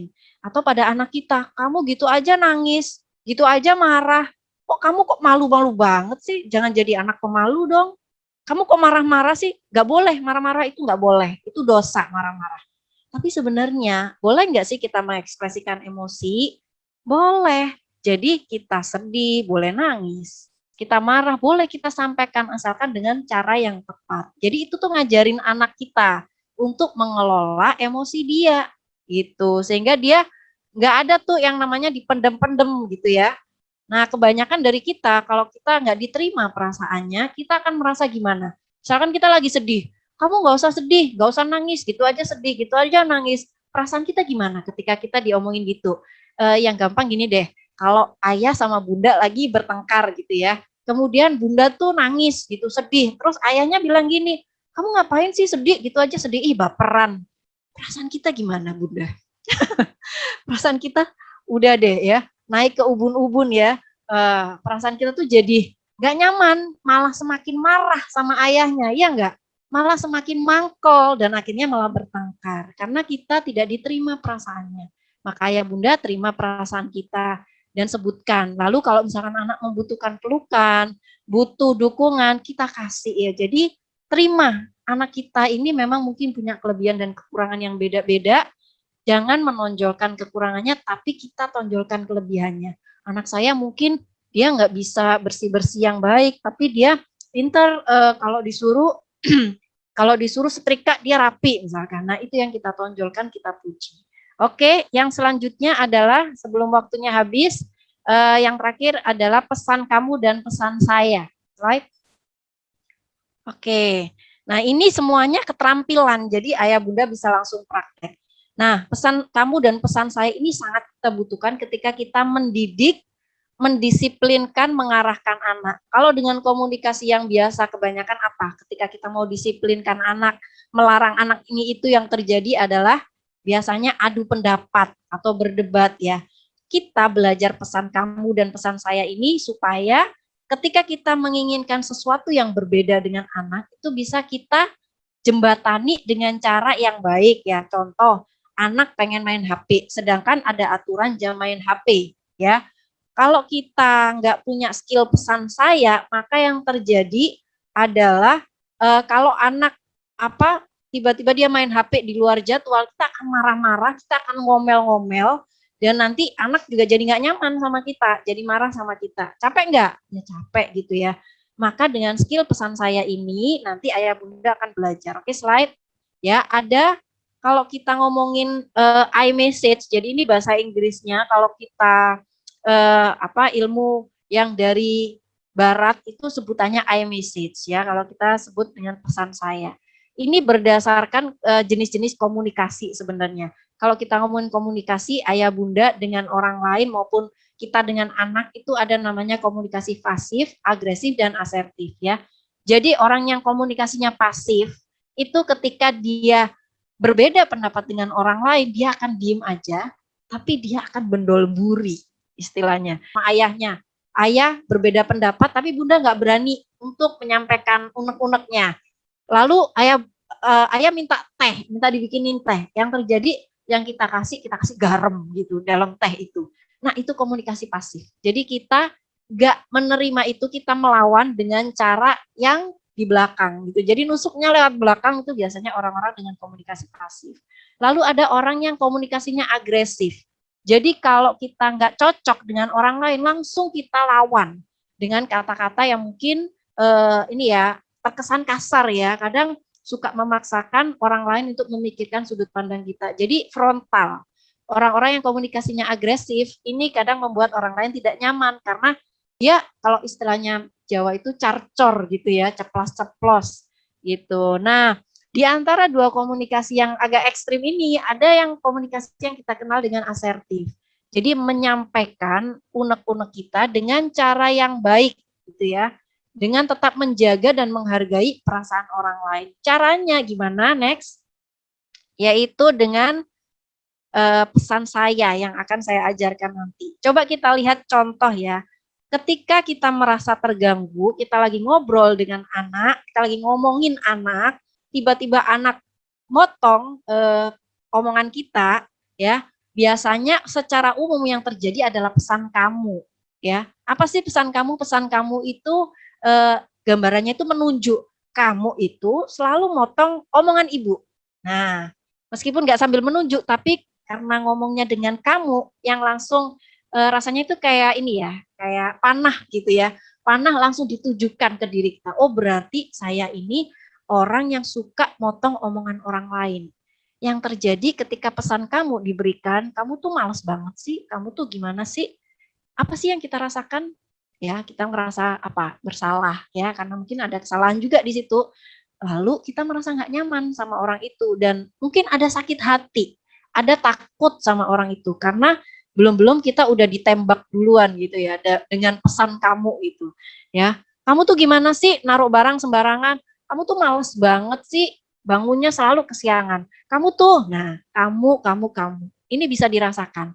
Kalau ayah bunda setiap hari melakukan itu pada pasangan, maka coba tanya perasaannya kayak gimana sih kalau langsung pakai pesan kamu. Nah yang kedua kita pakai pesan saya. Kalau pesan saya ini mengutamakan kalimat saya ketika mengkomunikasikan sesuatu pada anak. Contoh ya, saya nggak suka kalau kamu memotong pembicaraan ibu. Kalau ibu lagi bicara, ya tolong ya jangan potong dulu kalau ibu lagi ngomong. Apa sih yang dirasakan anak? Ya, anak tahu, oh ibu saya merasa terganggu. Batas, tentunya ketika kita menyampaikan iMessage ini, tentunya harus ekspresinya juga dijaga. Ya, jangan iMessage, saya tuh marah sama kamu. Dengan ekspresi wajah yang nggak tenang ya. Tentu ekspresi wajahnya harus kita tata juga bahwa kontak mata ya, kita nada suaranya tenang. Ya, yang berusaha kita kelola emosi kita sebelum kita menyampaikan itu. Nah ini iMessage ya, tiga hal dalam iMessage. I feel, saya merasa, titik-titik-titik, ketika kamu, titik-titik-titik, tolong, kamu, titik-titik-titik. Jadi saya merasa, itu untuk menunjukkan bahwa kita menyampaikan ini loh yang ibu rasain, unek-unek ibu tuh ini loh, unek-unek ayah tuh ini loh, ketika itu menggambarkan apa sih yang dia lakukan sampai membuat kita terganggu, dan kemudian please itu menandakan bahwa cara dia memperbaiki supaya tidak terjadi kesalahan. Kalau bahasa Indonesianya kita nanti akan praktek di latihan pesan saya ya. Next. Ini nih latihan pesan saya. Jadi ketika kita mempraktekkan pesan saya, itu kita menyampaikan perasaan kita, keinginan kita, tapi dengan cara yang baik gitu, sehingga orang lain tidak merasa tersudut dengan apa yang kita sampaikan. Nah, ini bisa dilatih ya, Ayah Bunda di rumah. Masih ada waktu? Masih, oke. Nah, kita coba latihan pesan saya. Saya pengen tahu nih, Ayah Bunda udah bisa atau belum? Boleh nanti diketik di chat ya, untuk latihan pesan saya ini. Apa tadi rumusnya? Saya merasa titik-titik-titik ketika kamu titik-titik-titik tolong kamu titik-titik-titik ya. Nah, itu aja sebenarnya. Nah, boleh kita coba ya. Boleh, Yang boleh. pertama. Oke. Pesan kamu. Itu kan menunjuk ya. Kamu tuh seenaknya sendiri main HP nggak tahu waktu. Nah, gimana biar ini kita sampaikan dengan asertif lewat pesan saya. Coba bisa diketik. Yang open mic juga boleh ya. Boleh. Boleh, kalau ada yang mau open mic. Untuk yang pertama, latihan yang pertama. Tuh. Ayo, ini karena skill, jadi harus dicoba. Ayo Bunda, kalau nggak nyoba, nggak bisa. Ini ustadz-ustadzanya juga bisa loh. Kalau di sekolah, kita mungkin lagi ada anak yang bikin kita sebel gitu ya. Anak ini susah diatur, diajarinya susah gitu. Nah, kita coba kalau kita pakai pesan kamu tuh susah diatur deh. Nah, apa yang dirasain anak? Anak merasa dituduh gitu ya. Tapi coba kalau pakai pesan saya, misalkan sama murid kita panggil apa biasanya? Biasanya panggil apa kalau di sini muridnya? Mbak. Murid, anak soleh solihah. Oh, anak solih solihah. Anak solih solihah. Jujur ya, Ustazah itu merasa kecewa. Kamu tadi memukul temanmu. Tolong, lain kali kalau kamu marah sama teman, kamu ngomong aja, nggak usah pakai pukul. Bisa nggak? Nah, itu rasanya enak nggak ya Bunda? Lebih enak didengar ya, dari akhirnya yang menyampaikan nggak jadi amarah ya Bu Sofia. Betul, ya. Betul. Jadi ketika kita ngomong saya, itu anak tidak merasa ditunjuk, sehingga dia tidak defense, tidak membela diri. Ya, akhirnya amarahnya reda. Tapi kalau kita melakukan pesan kamu, kita langsung nunjuk dia, maka yang terjadi dia akan membela diri dulu. Enggak, aku nggak kayak gitu. Atau dia yang salah, makanya aku mukul dia Ustazah. Nah, itu biasanya yang terjadi. Jadi ini skill ya Bunda. Ini sudah ada nggak yang ngerjain latihan nih ya? Wah, ini abis ini dinilai nih langsung dari Bu Sofia ya. Ya, sudah benar nggak Ayah Bunda? Boleh deh, yang pertama, kedua, dan ketiga juga boleh. Biasanya ini nih, para istri nih, mungkin saya bisa kasih contoh ya Bu Sofia ya. Boleh, Biasanya para istri, bunda-bunda yang di rumah, itu pakai pesan saya ini, saya contoh ini. Dimulai dari I feel ya, aku tuh sedih kalau misalnya kamu naruh handuk di atas kasur, coba deh ditaruhnya langsung dicantolin gitu ya. Jadi lebih tenang gitu ya Bu Sofia ya. Betul, enak nggak? Yang iya, ngomong tapi enak kadang gak? itu ibu-ibu itu kebawaannya ngomel gitu loh. Aduh, naruh handuk kok di atas kasur gitu. Iya. Ya, Kamu tuh males banget sih nggak mau naruh ke tempatnya gitu ya biasanya. Tapi sebenarnya kalau kita bawa positif, kita akhirnya hati kita yang lebih luas gitu ya Bu Sofia ya. Iya. Jadi lebih tenang juga Ayah Bunda. Iya, dan ini akhirnya kita hubungannya dengan anak juga tetap baik. Kadang-kadang anak itu tersakiti hatinya itu karena sesuatu yang sepele loh, sehari-hari loh. Ya, karena kita marahin sehari-hari itu bisa bikin anak sakit hati juga. Anak tuh sama kayak kita ya Bunda. Mereka juga bisa terluka, bisa kecewa gitu.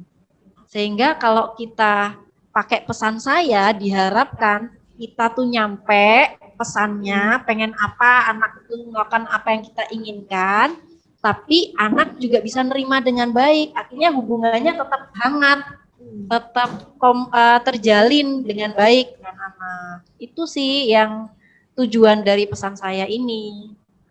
Oke, ini sudah ada ya kayaknya ya, yang Bunda yang nyoba ini ya.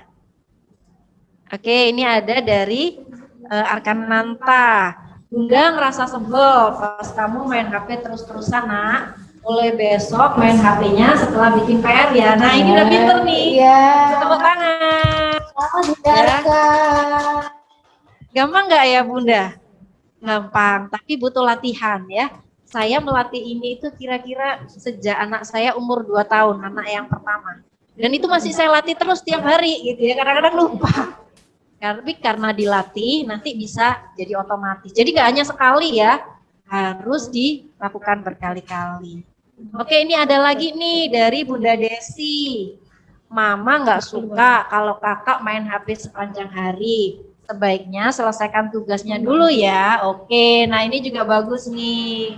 Ya, jadi kita I feel-nya keluar ya. I feel, when, dan please.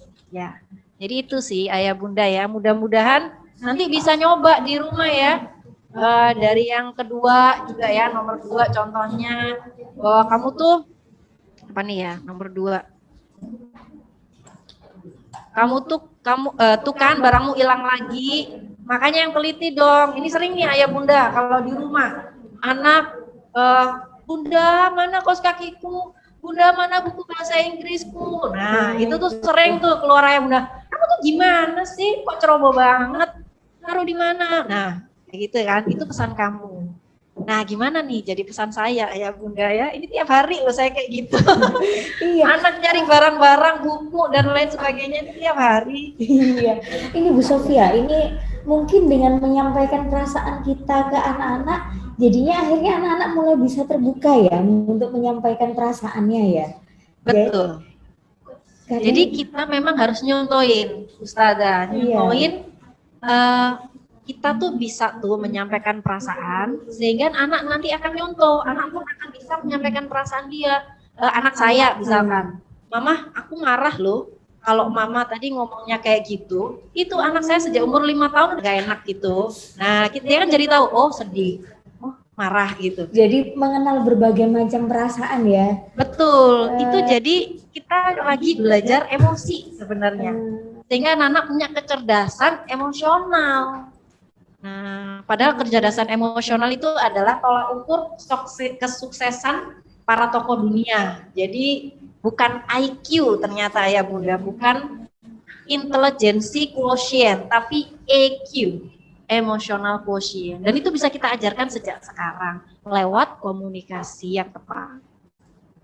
Tuh. Nah ini juga ada yang nyoba nih ya.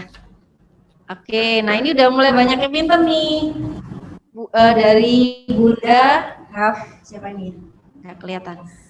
Hafiz ya, Bunda Hafiz. Bunda rasa sepertinya Bunda kangen banget deh nggak dengar cerita malam hari ini. Oh ini anaknya disebutnya apa nih? Mamang kayaknya. Mama. Oh orang Sunda ya. Orang Sunda kayaknya. Wah Bunda kalah deh sama HP. Bunda kangen. Kamu tuh lebih ini HP-mu daripada Bunda.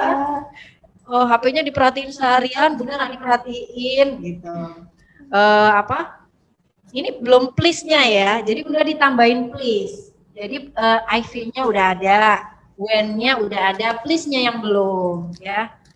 Bunda pengennya kamu main HP-nya jam berapa sampai jam berapa. Nanti setelah itu main sama Bunda ya. Nah kayak gitu contohnya. Ya, jadi gampang ya ayah Bunda insya Allah ya. Ininya gampang latihannya, prakteknya nanti yang challenging ya. Challenging. Itu biasanya melibatkan emosi itu Bu Sofia. Jadi gimana berhati luas nggih ayah bunda. Jadi untuk belajar itu kan emang proses ya. Bu Sofia pun melatih diri pun sekarang putranya umur berapa Bu? Sekarang umur 10 tahun. Yang itu tadi yang contohnya anak bisa ngomong, aku marah deh sama mama, gitu misalkan. Ya, gitu. Oh iya, ini kan tadi kan Bu Sofia udah ngajak kita untuk belajar gimana sih menyampaikan perasaan ke anak-anak kita. Semoga dengan ini ayah bunda bisa lebih mudah menyampaikan perasaannya ke anak-anak dan anak-anak pun bisa mengutarakan perasaannya juga.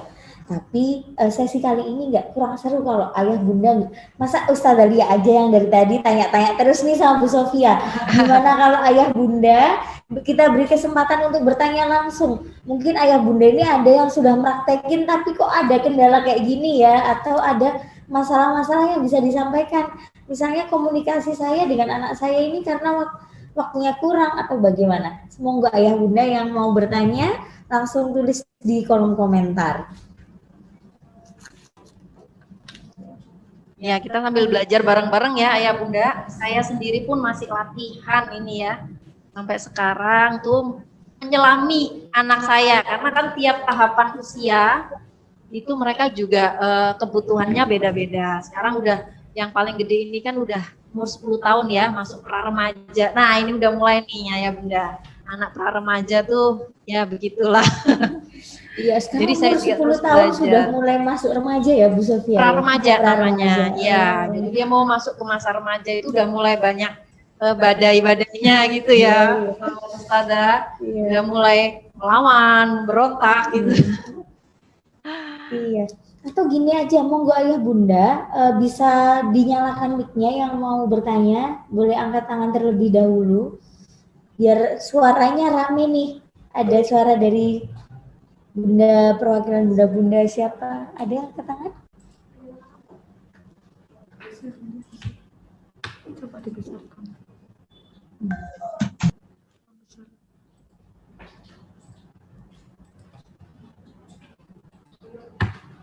Belum ada yang angkat tangan, monggo.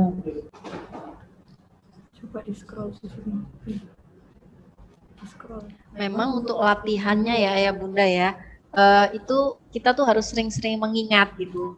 Wah ini kayaknya aku udah mulai lupa nih pakai pesan kamu gitu. Nah itu langsung kita switch ke pesan saya. Jadi itu penting banget. Oke, ini sudah ada pertanyaan ya, Ustazah? Ini sudah ada nih di chat.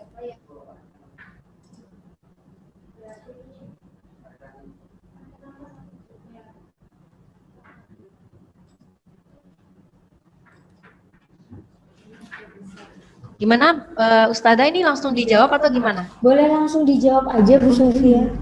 Oke, yang di chat ya. Ini bagaimana caranya mengatasi keributan antara kakak yang suka menggoda adiknya? Ini dan yang di atas, yang di atasnya masih ada yang belum.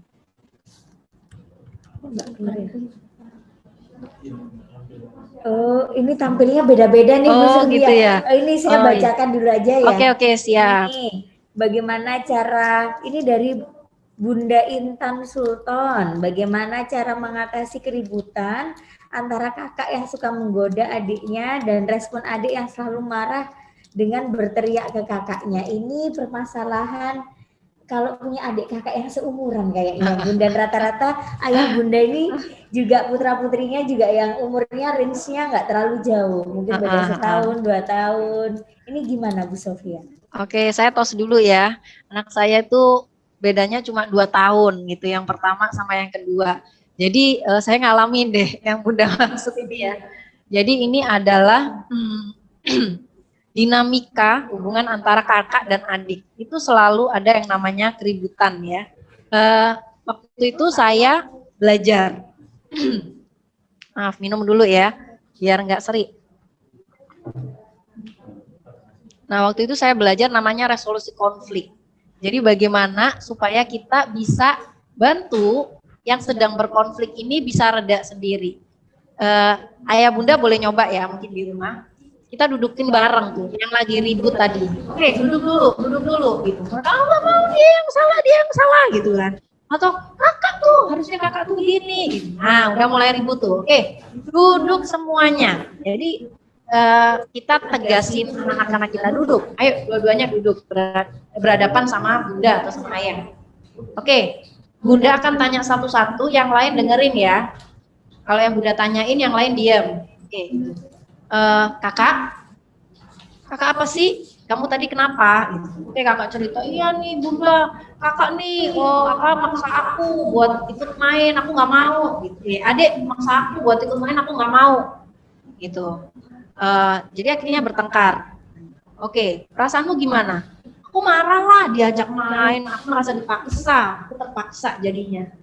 Oke, kamu merasa terpaksa? Iya. Nah, kemudian Adik tahu nggak kalau kakak merasa terpaksa? Kok tahu gitu. Nah, itu perasaan kakak. Jadi kakak merasa terpaksa. Jadi ketika ton suara kita itu tenang, anak itu juga jadi turun ayah bunda marahnya.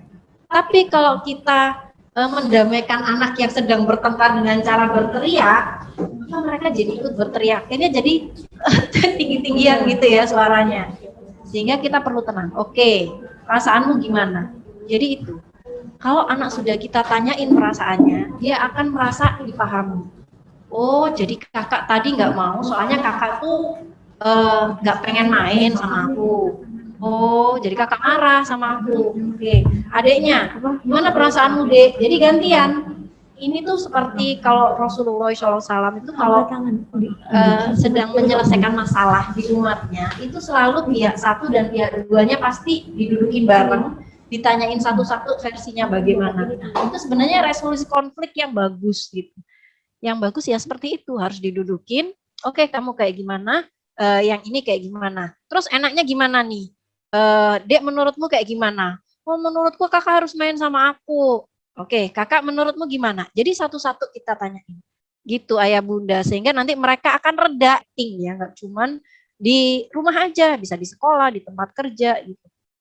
Nah itu, mudah-mudahan bisa ini ya, bisa diterima dengan baik jawabannya, atau mungkin ada pertanyaan tambahan silakan kalau ada yang kurang jelas. Ada yang angkat tangan, silakan untuk Bapak Markin.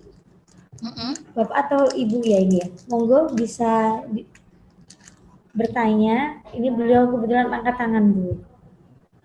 Oke. Assalamualaikum warahmatullahi wabarakatuh.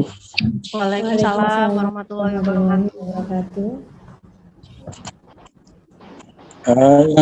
Yang saya tanyakan itu bagaimana ya kita itu karena pada keyakinan saya bahwa kalau semua itu kembali pada ajaran agama, insya Allah anak-anak itu tidak ada masalah ya. Persoalan yang muncul itu adalah anak ini kan juga mendapatkan masukan-masukan dari pergaulan sehari-harinya ya. Yang notabene itu juga ada yang beberapa negatif baik di lingkungan mengaji maupun di lingkungan sekolah. Nah, yang paling yang saya tanyakan adalah, lah anak ini sering membantah omongan orang tua ya. Padahal bagaimana supaya anak ini enggak bantah? Kalau kita, yang saya tangkap tadi, kita harus menjaga perasaan daripada anak. Lah anak ini senang bantah. Ini bagaimana cara mengatasinya? Matur nuwun. Assalamualaikum warahmatullahi wabarakatuh. Oke, matur nuwun Bapak. Bapak anaknya umur berapa? 10 tahun. 10 tahun. Wah, sama kayak anak saya Pak ya. Oh. Itu memang yang sedang kita hadapi ya Pak ya. Di anak-anak pra-remaja itu mereka kalau kita ngomongin tentang tahap perkembangan, mereka ini sedang berkembang proses berpikirnya, proses kognitifnya namanya operasional formal. Jadi mereka ini sedang masa-masanya suka mengkritik ya, suka mengkritik, suka melawan ya, apa yang kita sampaikan itu dia berani berbeda pendapat ya. Jadi ini memang masa dia gitu untuk di perkembangannya itu tahapannya memang demikian Pak. Jadi yang perlu kita lakukan karena kita sudah tahu bahwa oh iya ini memang masa-masanya dia untuk dia lagi berusaha untuk membangun kemandirian sebenarnya. Dia berusaha untuk membangun bahwa saya itu punya pendapat sendiri, saya punya keyakinan sendiri gitu ya, yang mungkin kadang-kadang berbeda dari orang tua. Nah, apa yang perlu dilakukan orang tua? Yang pertama adalah tenang. Oke, tenang, memang ini lagi masanya dia kayak gini gitu ya. Memang dia lagi suka membantah nih omongan orang tua karena dia lagi belajar untuk meningkatkan kemandirian dia. Kan nanti begitu masuk ke usia SMP dia harus benar-benar belajar mandiri gitu ya, lepas dari orang tua di masa transisi ya. Makanya anak dia menunjukkan sikap-sikap seperti itu, kita bersikap tenang dulu. Oke, nggak usah sama-sama emosi. Ketika anak emosi, kita jangan ikut terpancing emosi. Jadi tenang dulu. Oke, kamu maunya kayak gitu ya. Berarti kita punya keinginan yang berbeda nih. Nah, kita nego sama anak. Gitu. Oke, maumu kayak gitu, maunya bapak kayak gitu. Biar kita ketemu, gimana caranya biar ketemu, biar bisa saling win-win solution, biar sama-sama enak. Nah, ini modal utama untuk bisa diskusi, negosiasi sama anak, itu kita lihat dulu, kita udah deket nggak, udah connecting nggak sama anak, karena itu kan connecting ya. Kita udah connecting belum? Kalau kita udah connecting, ngomong ke anak untuk diskusi, itu enak. Gitu. Kita nyampeinnya enak, anak juga terimanya enak. Tapi kalau kita belum connecting sama anak ya, belum akrab, jembatannya belum kuat, kemudian anak belum nyaman ngomong sama anak, kita juga belum nyaman ngomong sama anak karena jarang menghabiskan waktu bersama, maka ketika kita melakukan correcting terhadap sikap-sikap anak ya, maka yang terjadi adalah biasanya rasanya nggak nyaman, orang tua nyampeinnya juga tegang, nervous, anak juga nerimanya dengan nervous gitu, karena nggak deket, karena nggak connect gitu. Jadi kalau saran saya diperbaiki connectingnya. Kalau sudah dekat, sudah menghabiskan waktu yang berkualitas dengan anak, lalu kita sudah mulai bisa memasukkan nasihat-nasihat, masukan-masukan, misalkan ya, kita pengennya anak lulus SD, dia mondok gitu ya, ke boarding school. Tapi anak pengennya ke sekolah negeri, padahal kita tuh, aduh jangan sekolah negeri dong, nanti banyak pengaruh, pergaulan dan lain sebagainya gitu. Sedangkan anak pengennya sekolah negeri, kita pengennya boarding school. Nah kalau kita nggak deket sama anak, yang terjadi biasanya orang tua memaksakan kehendak dan anak melawan. Gitu. Tapi kalau kita sudah connect dengan anak, ya misal contoh, ya karena anaknya udah 10 tahun, boleh tuh ayah bunda ajak anak ngedate. Ya, ngedate itu apa? Ini kan berdua sama anak. Jadi karena anak saya 3 ya, tapi yang kecil masih belum saya ajak. Nah yang 2 ini saya ajak kencan berdua sama anak. Jadi sendiri. Kadang saya sama anak pertama, saya ajak keluar sendiri untuk bisa ngobrol, fokus sama dia. Ya, kamu pengennya makan apa? Aku pengennya makan nasi bebek. Oke, kita berdua pergi naik motor ke warung nasi bebek. Lalu sambil makan, itu sambil ngobrol sama anak. Kak, mama tuh sebenarnya pengen kamu masuk boarding school loh. Karena di boarding school itu kelebihannya ini. Ya memang ada sih kekurangannya ini. Tapi kayaknya bisa, Kak, kamu masih bisa handle gitu. Kenapa? Mau kan pengennya sekolah negeri. Oke, kamu tahu nggak apa kelebihannya sekolah negeri? Kan melawan gitu, karena belum nyaman. Gitu ya, ya sama lah ya. Kayak kita sama pasangan, sama suami, sama istri kita. Kalau kita mau nasehatin, sedangkan istri masih marah sama kita, masih mangkol sama kita, masuk nggak nasehatnya? Nggak bisa. Gitu. Jadi harus dibikin nyaman dulu. Yaitu tadi ya salah satunya, yuk pergi yuk sama ayah yuk. Makan bakso yuk gitu misalkan ya, atau ayo nonton bola kesukaan kamu yuk kalau sama-sama cowoknya gitu misalkan. Ayo, nah sambil nonton bola kita kasih masukan tentang apa sih yang kita harapkan dari anak. Insya Allah itu Bapak mudah-mudahan bisa ini ya, bisa membantu menjawab pertanyaan itu. Iya. Sebenarnya ini pertanyaannya masih banyak sekali Bu Sofia. Jadi di chat ini kayaknya ayah bunda ini senang sekali dengan adanya diskusi seperti ini. Tapi kita kan terbatas oleh waktu nih Bu Sofia. Tapi saya kasih kesempatan untuk satu pertanyaan lagi. Ini mungkin juga sering terjadi masalah perbedaan pengasuhan antara ayah dan ibu. Biasanya itu membedakan low and love-nya itu tadi, gimana kira-kira? Low and love-nya ini tadi. Membedakan. Iya, gini, bagaimana menyikapi apabila terdapat perbedaan pengasuhan antara ayah sama ibu. Ayah cenderung tinggi love dan ibu cenderung tinggi love. Kadang ini juga ada peran serta nenek, misalnya kayak gitu. Iya, gimana kira-kira? Makin complicated ya. Makin banyak. Ini permasalahan yang selama ini saya dengar dari bunda-bunda kalau di sekolah seperti ini, gimana nih Bu Sofia? Iya, iya.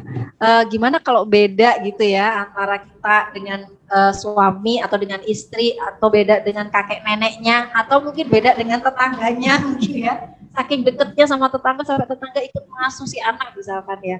Mungkin atau kita dititipkan anaknya karena bekerja anaknya dititipkan ke ke saudara dan lain sebagainya. Dan gimana kalau beda caranya memberikan love dan love gitu ya. Nah sebenarnya kalau masih ayah bunda itu masih bisa kita diskusi supaya satu suara. Jadi ayah bunda coba deh ngobrol berdua gitu ya pas pillow talk atau pas mungkin ayo keluar yuk jalan-jalan berdua gitu ya, ngedate berdua ya. Anak-anak gak usah diajak dulu, dititipin dulu misalkan. Supaya ngomongnya fokus. Tapi kalau di rumah udah oke, udah bisa ngomong nyaman, nah itu kita sampaikan, ayah aku pengen deh kita tuh punya punya pengasuhan yang satu suara. Jadi kalau misalkan contoh ya tentang jam main HP. Nah, ayahnya ngebolehin main HP jam berapapun. Si ibunya punya aturan jam main HP. Nah, ini kan jadi beda tuh ya. Begitu salah satu pihak mana anak akan milih yang paling disukain gitu, yang paling menyenangkan buat dia. Akhirnya jadi pecah tuh ya. Pecah kubu akhirnya. Nah, ini nanti akan membuat anak jadi bingung mana nih yang benar, ayah atau bunda gitu. Nah kalau ayah bunda bisa disatukan sambil ngobrol, sambil negosiasi, enaknya kayak gimana ya kita ngasih aturan ke anak itu ya tentang jam main HP, nah itu bisa satu suara. Nah tapi gimana kalau misalkan ternyata pengasuhan kita itu yang mungkin di rumah udah low and love-nya udah seimbang gitu ya. Ternyata ketika di kakek nenek campur tangannya ternyata banyak love-nya daripada lo-nya misalkan ya. Nah ayah bunda jangan khawatir. Karena pengasuhan yang utama itu sebenarnya adalah dari orang tua. Anak lebih banyak menghabiskan waktu dengan siapa? Dengan orang tua dibandingkan dengan orang lain di luar orang tua. Kelekatannya yang lebih utama dengan siapa? Dengan orang tua. Jadi bisa dipastikan bahwa seharusnya anak pengaruhnya lebih besar dari mana? Dari orang tua. Jadi pengaruhnya orang tua itu lebih besar harusnya. Ya, kecuali kalau orang tuanya tidak connect dengan anak, maka pengaruhnya akan pindah. Ya, mungkin akan lebih besar orang lain yang lebih connect dengan anak. Jadi connecting itu menunjukkan itu bisa menumbuhkan pengaruh. Semakin kita connect dengan seseorang, kita akan makin mudah mempengaruhi dia. Nah itu ya. Jadi kalau kita lebih percaya sama siapa? Sama suami kita atau sama tetangga kita, pasti lebih percaya sama suami kan? Karena connectingnya lebih kuat. Anak juga gitu. Kalau anak connectingnya lebih kuat dengan kita, orang tua, maka anak akan lebih dengerin kita. Anak akan lebih banyak terpengaruh oleh kita. Gitu. Jadi kita cek dulu connecting kita dengan anak bagaimana. Nanti akan mengikuti. Jadi yang akan diikuti anak adalah pengasuhan yang paling connect, yang paling connectingnya kuat, yang paling lekat gitu. Sedangkan pengasuhan di luar itu ya hanya pas di rumah kakek dia mungkin akan lebih manja. Tapi karena di rumah lebih banyak law and love-nya seimbang, maka dia akan balik lagi gitu. Kecuali kalau anak lebih banyak menghabiskan waktu dengan orang lain, maka kita harus pasrah ya bunda. Kalau anak akan lebih terpengaruh dengan orang tersebut daripada dengan kita, karena dia lebih connect, lebih banyak menghabiskan waktu dengan orang lain gitu. Itu sih Ustazah. Jadi semuanya itu pilihan ya Bu Sofia ya, Iya. Pilihan dan menyesuaikan dengan keadaan ya. Semoga ayah bunda bisa berperan aktif dan apalagi anak itu yang terdekat kan dengan ayah bundanya sendiri. Semoga memiliki waktu yang lebih banyak dengan ayah bundanya. Bu Sofia ini ditambah lagi satu atau gimana? Boleh. Sekarang Bu Sofia yang pilih deh pertanyaan mana yang bisa dijawab nih. Kalau aduh, ini saya banyak pengen sekali saya ya. jawab semua ini. Maksudnya relate gitu loh. Oh gitu. Pilih yang mana nih? Terserah aja. deh. Saya terserah aja. Yang mana yang mau? Ini ada yang ini. Yang bagus ini nih. Bagaimana cara memanage dan menyelesaikan inner child orang tua pada diri agar bisa positif dalam pengasuhan anak-anak. Jadi ini orang tuanya gimana nih memanage inner child-nya? Karena dan kapan waktu yang tepat untuk mengenalkan dan menerapkan aturan agama pada anak dan bagaimana tahap pengenalannya? Terima kasih sebelumnya Bu Sofi. Oke, yang pertama dulu ya, yang tentang inner child. Karena tadi disinggung mungkin ya di awal ya, ayo selesaiin dulu sama diri sendiri biar pengasuhannya ke anak clear gitu ya, biar bersih ketika kita ngasuh anak.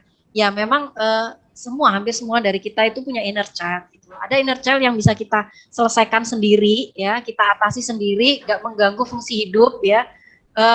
Karena kan masing-masing orang punya cara menyelesaikan sendiri gitu. Kadang dia, aku udah oke kok, aku selesaiin. Oke, aku dulu memang pernah di KDRT oleh orang tuaku. Itu kalau itu bisa sembuh dengan sendirinya, ya bisa jadi gitu ya, karena kita kan mengalami proses dalam hidup ya. Kadang-kadang kita dengan proses itu mungkin kita tadinya punya trauma, tapi ternyata ketemu dengan suami yang penuh kasih sayang, sehingga luka kita itu kayak ditambal gitu loh dengan kasih sayang yang kita dapatkan, itu bisa jadi sembuh gitu. Nah, bisa juga karena kita mungkin ternyata inner child itu mengganggu kehidupan kita sehari-hari, contohnya kayak tadi ya, respon kita kok jadi emosional ya untuk hal-hal yang sepele. Ada apa dengan diri saya gitu ya? Pasti ada sesuatu yang nggak selesai nih, unfinished gitu ya. Karena kita itu kita itu punya emosi kan ya. Sejak anak-anak kita tuh punya emosi. Nah, emosi itu tidak bisa hilang. Karena emosi itu energi. Hukum energi apa sih? Nggak bisa hilang kan ya, tapi bisa dipindahkan dan diubah wujudnya. Nah, jadi kita perlu tuh kalau kita punya emosi harus disalurin, harus keluar. Nah, mungkin ada emosi-emosi dulu yang ketika kita anak-anak, karena anak-anak nggak tahu ya gimana cara mengekspresikan emosi, karena anak-anak juga nggak paham dengan orang ini ngapain saya sih kok kadang-kadang misalkan anak ternyata dilecehkan secara seksual, tapi dia nggak paham bahwa dia dilecehkan, tapi dia merasa malu, dia takut dengan orang itu, dan karena anak-anak masih tidak seperti orang dewasa yang bisa mengekspresikan perasaannya, anak tuh mendem, jadi disimpan tuh, ya. Nah, yang disimpan itu ya tetap ada di situ gitu, ya. Kecuali kalau misalkan disalurkan, ya. Jadi kalau yang punya inner child, maka salurkan emosi-emosi yang terpendam itu, ya. Kalau di tempat saya ya ada terapinya gitu ya. Jadi gimana biar emosi itu keluar gitu, ya. Gimana biar terekspresikan yang dulu ketika anak-anak nggak bisa. Jadi mengeluarkan itu loh sampah-sampah dari diri kita, ya, biar sampah itu dibersihkan keluar ya. Ini kan sampah kita tumpuk bertahun-tahun tuh, ya Bunda, ya kan. Jadi rasanya nggak nyaman gitu. Kita secara kepribadian kita kok nggak insecure ya, kalau bahasa anak-anak sekarang tuh kita kok insecure ya. Kenapa ya? Padahal saya tuh punya segalanya, misalkan saya bisa punya banyak kelebihan, tapi kok insecure ya? What's wrong with me? Nah, itu berarti mungkin ada yang belum selesai. Jadi kalau bisa nyelesain sendiri ya rilis emosi. Ya rilis emosi macam-macam. Ada orang yang rilis emosi lewat olahraga, ada yang lewat curhat, ada yang lewat nangis. Dengan nangis plong. Terus habis itu ingat lagi, nangis lagi plong gitu. Nah, itu rilis emosi sebenarnya, lagi ngeluarin dikit-dikit gitu. Sampahnya dikeluarin dikit-dikit, dibersihin dikit-dikit gitu. Nah, kalau tidak bisa menyelesaikan sendiri, saya kok terulang lagi kayak gini lagi. Nah, berarti butuh bantuan orang lain. Butuh bantuan profesional untuk bisa membantu menyelesaikan inner child-nya itu. Itu Ustazah, pertanyaan yang pertama ya. Yang kedua apa tadi? Saya lupa. Yang kedua, bentar. Yang apa tadi ya? Kapan waktu yang tepat untuk mengenalkan dan menerapkan aturan agama pada anak? Dan bagaimana tahap pengenalannya? Oke, insya Allah di sekolah sudah. Ini ya, insya Allah sosialisasinya udah bagus banget, apalagi di SD Muhammadiyah kan SD ya, SD Islam. Insya Allah sudah diterapkan di sekolah. Nah, gimana kalau di rumah ya? Tentu kita mengikuti ini ajaran Rasulullah, misalkan untuk aturan sholat, karena diajarkan sholat berarti usia berapa ya Bunda? Usia 7 tahun. Jadi boleh nggak sebelum 7 tahun anak belajar sholat? Boleh, tapi tidak dipaksa. Itu. Jadi boleh ikut-ikutan doang. Jadi misalkan anak melakukan kesalahan selama sholat nggak apa-apa, karena dia belum latihan gitu. Yang di bawah 7 tahun itu, tapi begitu usia 7 tahun, maka kita harus mulai intens. Nah tuh, sujudnya salah tuh gerakannya, nah tuh rukuknya kurang lurus, punggungnya, nah kita udah mulai audit tuh sholatnya anak ketika usia 7 tahun. Nah itu tentang aturan-aturan sholat. Nah aturan-aturan yang lain ya kita mengikuti aja. Misalkan kita mau ngajarin doa-doa itu sejak dini ya. Ya, misalkan ngajari doa-doa, ngajari mengenal Allah, ya, sifat-sifat Allah, Asmaul Husna, itu bisa sejak dini ya. Dan itu dari hasil dari kegiatan sehari-hari. Contoh kita ajak anak ke taman. Nah, lihat pohonnya banyak sekali ya. Ini semuanya ciptaan Allah. Jadi Allah itu bisa menciptakan sesuatu dari yang mati ke hidup ya. Dari yang tadi pohon itu cuma biji, dia tumbuh jadi pohon yang besar. Nah, itu loh kehebatan Allah. Nah, itu contohnya kan. Bisa kita sambil pulang anak, misalkan ya kita ngobrol sama anak. Jadi itu tuh bisa sehari-hari kita mengenalkan masalah agama ke anak. Nah, supaya bisa ngenalinya berarti orang tuanya harus ikut kajian gitu. Kalau orang tuanya nggak ikut kajian mau ngajarin agama ke anak juga susah. Iya, karena sekolah pertamanya anak-anak itu adalah orang tua. Betul gitu. Iya. Jadi kita juga belajar ya. Kalau kita pengen anak kita agamanya kuat, orang tuanya juga belajar agama. Biar nanti ketika nyampein ke anaknya juga nyambung gitu loh, pengetahuannya nyambung gitu. Iya, mungkin karena waktu ini pengennya dijawab semua nih Bu Sofia karena bagus, karena bagus-bagus. Iya, ayah bunda sekalian, hal yang paling sederhana dan mari kita coba bersama-sama adalah mengungkapkan perasaan kita supaya Ananda juga peka terhadap perasaannya sendiri dan Ananda juga bisa mengenali dirinya sendiri dan mungkin juga memperbaiki Ananda dalam bersikap. Dan komunikasi yang terjalin antara anak dan bunda semakin membaik karena anak sudah memiliki komunikasi yang hebat, bundanya juga hebat, insya Allah perkembangan anak menjadi anak yang mudah-mudahan ada webinar selanjutnya atau semoga kita bisa bikin seminar lagi di sekolah karena boleh. Ini yang kedua kalinya ya di SD Muhammadiyah 26 ya. Iya betul. Ya insya Allah nanti ada ketiga, keempat, kelima, siapa tahu bisa rutin ya insya Allah. Iya, mungkin untuk webinar hari ini sampai sini dulu. Mohon ayah bunda bisa menyalakan. Iya, boleh dinyalakan semuanya. Boleh, ini mulai difoto atau gimana? Iya boleh. Boleh diacungkan jempolnya, insya Allah menjadi orang tua yang hebat dengan anak-anak yang hebat dengan komunikasi yang terjalin dengan baik. Jempolnya, ya.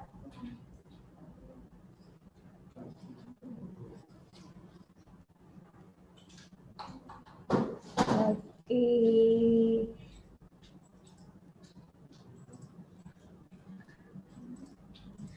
Iya, terima kasih ayah bunda atas partisipasinya. Saya juga ucapkan terima kasih kepada Ibu Sofia yang sudah meluangkan waktunya untuk mengisi webinar di SD Muhammadiyah 26 ini. Iya. Saya sudah dibisi closing statementnya apa nih moderator? Dari tadi bisi-bisi nih sebelah. Kalau ya insya Allah dengan adanya webinar ini ayah bunda semuanya jadi bisa mengkomunikasikan dengan Ananda dengan lebih baik. Jadi insya Allah komunikasi itu tidak ada yang susah ketika hati kita sama-sama lapang. Ketika hati kita sama-sama lapang, insya Allah anak-anak juga bisa menerima apa yang kita sampaikan, apa yang kita rasakan, dan anak-anak juga tidak akan sungkan maupun takut untuk menyampaikan apa yang mereka rasakan. Ya, saya selaku moderator pada pagi hari ini mengucapkan terima kasih yang sebesar-besarnya dan mohon maaf jika ada tutur kata yang kurang berkenan dan langsung saja kami tutup acara webinar pada pagi hari ini dengan bacaan hamdalah bersama-sama. Alhamdulillahirabbil alamin. Wassalamualaikum warahmatullahi wabarakatuh. Waalaikumsalam. Waalaikumsalam warahmatullahi wabarakatuh. Masya Allah, ada muridnya Ustazah yang ikut nih. Salam warahmatullahi wabarakatuh. Mas. Waalaikumsalam warahmatullahi wabarakatuh. Waalaikumsalam warahmatullahi wabarakatuh. Ada os. Warahmatullahi wabarakatuh. Iya. Ayo bunda sekalian silakan boleh ada webinar part selanjutnya dengan tema yang lebih menarik lagi. Ada sertifikat webinarnya enggak?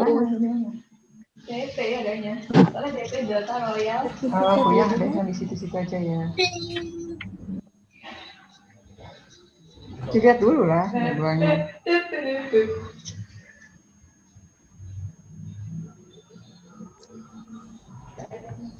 Iya, nanti kami infokan lagi ya Bun ya. Terima kasih masukannya, insya Allah menjadi masukan bagi panitia. Mungkin kedepannya akan kami persiapkan untuk e-sertifikatnya.